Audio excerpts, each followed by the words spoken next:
দেখুন এতগুলো রসুন ছেঁচে নিয়েছি, লঙ্কা ছেঁচে নিয়েছি, এখানে শাক কেটেছি, এখানে মিষ্টি কুমড়ো আছে, আলু আছে, মূলো আছে, সব কিছু দিয়ে শাক রান্না করব। পালং শাক আছে, কড়াইয়ে তেল দিয়ে দেবো।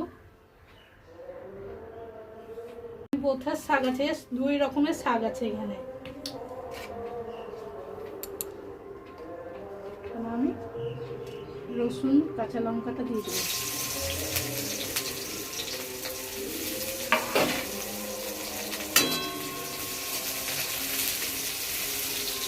সবজি দিয়ে শাক দিয়ে দেবো।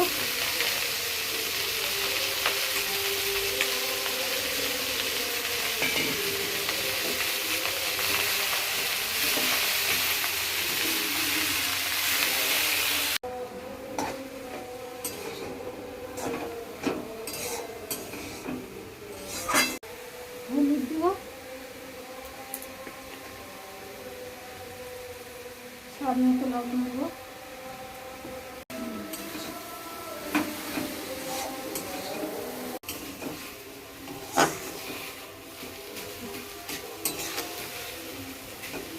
দেখো বন্ধুরা, শাক রাঁধছি। এখানে আছে গোথের শাক, তারপরে পালং শাক, এখানে মূলো, মিষ্টি কুমড়ো দিয়ে সব সবজি শাক করছি। দেখো বন্ধুরা, কেমন মাখো মাখো হয়ে গেছে। শীতের শাক সবজি এমনি করে রান্না করে খাবে, খুব ভালো লাগবে খেতে। দেখো এখানে কট্টু। দেখো বন্ধু, আমার শাক রান্না যদি তোমাদের ভালো লেগে থাকে তো কমেন্ট করে জানাবে। ভালো থাকো, সুস্থ থাকো।